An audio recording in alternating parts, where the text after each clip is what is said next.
ব্রত মাহাত্ম্য কথা শ্রবণ করব। এই বিজয়া একাদশী ব্রত আমরা পালন করব শুক্রবার 13/2/2026, পালন করব 14/2/2026 শুক্রবার।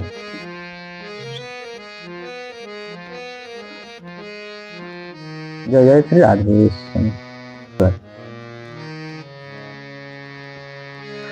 তো স্কন্দ পুরাণে এই একাদশীর মাহাত্ম্য এইভাবে বর্ণিত রয়েছে।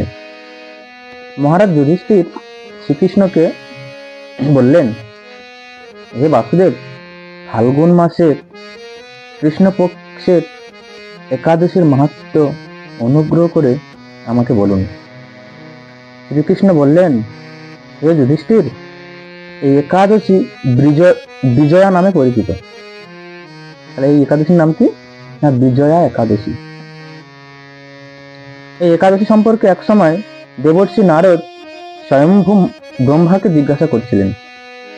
তিনি এই প্রসঙ্গে যা বলছিলেন তা আমি এখন তোমাকে বলছি। কে বলছে? না, স্বয়ম্ভু ব্রহ্মা স্বয়ং নারদ মুনিকে এই সংবাদ একাদশীর মাহাত্ম্য কথা বলেছিল, এবং সেই মাহাত্ম্য কথা ভগবান কৃষ্ণ যুধিষ্ঠিরকে শোনাচ্ছে।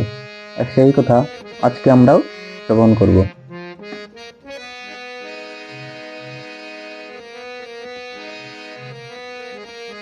এই পবিত্র পাপ বিনাশকারী ব্রত মানুষকে জয়দান করে।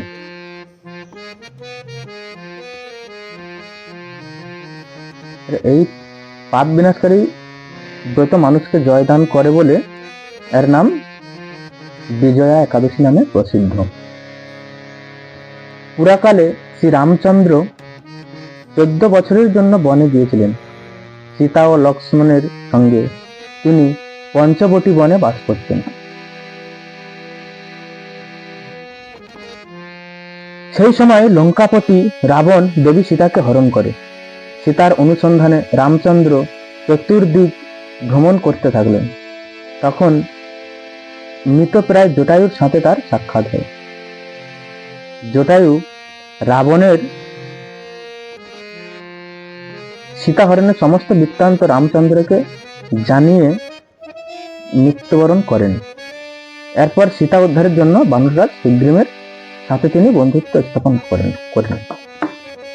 আমরা জানলাম কি না, এক সময় কি শ্রী রামচন্দ্র যখন 14 বছরের জন্য বনবাসে গিয়েছিল,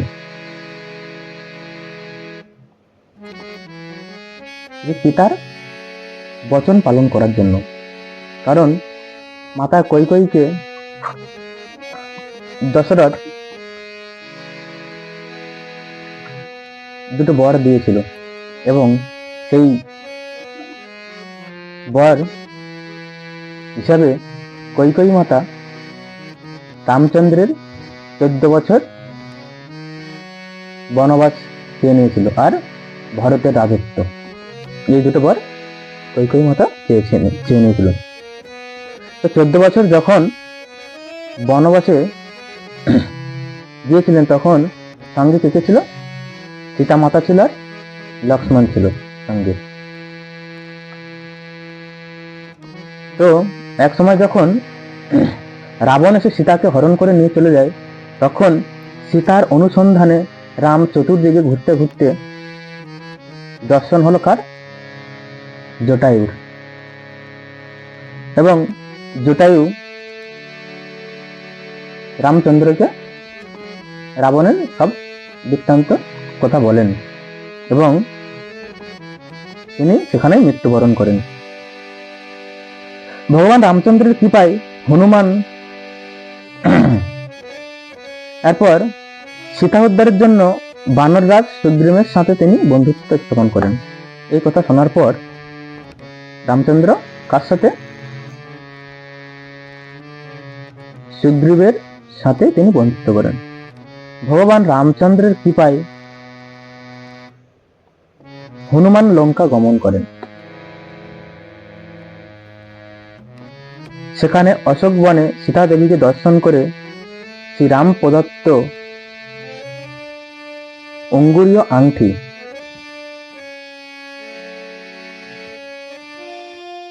হনুমান যখন লঙ্কা পার করে গিয়ে কি দেখছেন, অশোক বটে সীতা দেবী বসে আছে। সেখানে গিয়ে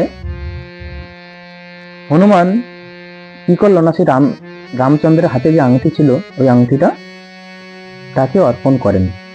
ফিরে এসে রামচন্দ্রের কাছে লঙ্কার সমস্ত ঘটনা ব্যক্ত করেন। হনুমানের কথা শুনে রামচন্দ্র সুগ্রীবের পরামর্শে সমুদ্র তীরে যান। সেই দুস্তর সমুদ্র দেখে তিনি লক্ষ্মণকে বললেন, হে লক্ষ্মণ, কিভাবে এই অগাধ সমুদ্র পার হওয়া যায় তার কোনো উপায় খুঁজে পাচ্ছি না।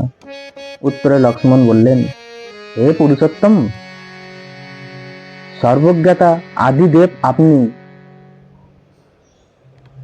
আপনাকে আমি কি উপদেশ দেব? আপনি তো স্বয়ং ভগবান আদিদেব, আমি তোমাকে কি উপদেশ দেব? তবে বগদাল্লভ্য নামে এক মুনি এই দ্বীপে বাস করেন। লক্ষ্মণ বলছে যে এই সমুদ্রের তীরে বগদাল্লভ্য নামে এক মুনি বাস করেন। এখান থেকে 4 মাইল দূরে তার আশ্রম। হে রাঘব, আপনি সেই প্রাচীন ঋষিশ্রেষ্ঠকে এই উপায় জিজ্ঞাসা করুন। লক্ষ্মণের মনোরম কথা শুনে তারা সেই মহামুনির আশ্রমে উপনীত হলেন। ভগবান রামচন্দ্র ভক্তরা সেই মুনিকে প্রণাম করলেন। মুনিবর রামচন্দ্রকে পুরাণ পুরুষ বলে জানতে পারলেন। মুনি ঋষিরা তারা তো তপস্বী যোগী, তারা কে ভগবান না সবকিছুই জানতে পারে। তাই রামচন্দ্র যখন ওই মুনির সামনে গিয়ে প্রণাম করলো, তখন মুনি তাকে দেখে চিনতে পারলো যে স্বয়ং ভগবান। আনন্দ ভরে জিজ্ঞাসা করলেন, হে রামচন্দ্র, কি কারণে আপনি আমার কাছে এসেছেন তা কৃপা করে বলুন। শ্রী রামচন্দ্র বললেন, হে মুনিবর, আপনার কৃপায় সৈন্যসহ আমি এই সমুদ্রতে উপস্থিত হয়েছি। রাক্ষস রাজের লঙ্কা বিজয় করাই আমাদের প্রধান উদ্দেশ্য। যাতে ভয়ঙ্কর সমুদ্র উত্তীর্ণ হতে পারি তার উপায় জানাবার জন্য আমরা আপনার কৃপা প্রার্থনা করি। মুনিবার প্রসন্ন চিত্তে পদ্মলোচন ভগবান শ্রী রামচন্দ্রকে বললেন, হে রাম, আপনার অভীষ্ট সিদ্ধির জন্য যে শ্রেষ্ঠ ব্রত করণীয় আমি তা বলছি। ফাল্গুন মাসে কৃষ্ণপক্ষে বিজয়া নামক একাদশী ব্রত পালনে আপনি নিশ্চয়ই সৈন্যসহ সমুদ্র পার হতে পারবেন। এই ব্রতে বিধি শ্রবণ করুন। বিজয় লাভের জন্য দশমীর দিন সোনা, রূপা, তামা অথবা মাটির কলস সংগ্রহ করে তাতে জল ও আম পাতা দিয়ে সুগন্ধি চন্দনে সাজিয়ে তার ওপর সোনার নারায়ণ মূর্তি স্থাপন করবেন। একাদশীর দিন যথাবিধি প্রাতঃ স্নান করে কলসের গলায় মালা চন্দন পরিয়ে উপযুক্ত স্থানে নারকেল ও গুহাবাগ দিয়ে পূজা করবেন। এরপর গন্ধ, পুষ্প, তুলসী, ধূপ, দীপ, নৈবেদ্য ইত্যাদি দিয়ে পরম ভক্তি সহকারে নারায়ণের পূজা করে হরিকথা কীর্তনে সমস্ত দিন যাপন করবেন। রাত্রি জাগরণ করে অখণ্ড ঘি প্রদীপ প্রজ্বলিত রাখবেন। দ্বাদশীর দিন সূর্যোদয়ের পর সেই কলস বিসর্জনের জন্য কোনো নদী, সরোবর বা জলাশয়ের কাছে গিয়ে বিধি অনুসারে পূজা নিবেদন পরে বা বিসর্জন দেবেন। তারপর ওই মূর্তি বেদজ্ঞ ব্রাহ্মণকে দান করবেন। এই ব্রত প্রভাবে নিশ্চয় আপনার বিজয় লাভ হবে। ব্রহ্মা বললেন, হে নারদ, ঋষির কথা মতো ব্রত অনুষ্ঠানের ফলে তিনি বিজয়ী হয়েছিলেন। সীতা প্রাপ্তি, লঙ্কা জয়, রাবণ বধের মাধ্যমে শ্রী রামচন্দ্র অতুল কীর্তি লাভ করেছিলেন। তাই যথাবিধি যে মানুষ এই ব্রত পালন করবেন তাদের এই জগতে জয়লাভ এবং পরজগতে অক্ষয় সুখ নিশ্চিত জানবে। হে যুধিষ্ঠির, এই কারণে এই বিজয়া একাদশী ব্রত পালন অবশ্য কর্তব্য।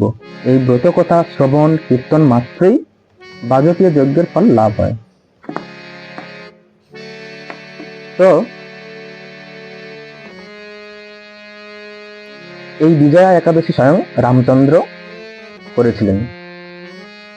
এই বিজয়া একাদশী করলে কি হয় না, মানুষ যে কোনো শুভ কাজ করলেই জয়যুক্ত হয়, সব বাধা বিপত্তি কেটে তার বিজয়ী হয়। তাই অবশ্যই আমাদের কর্তব্য ভক্তি করে এই বিজয়া একাদশী ব্রত করা।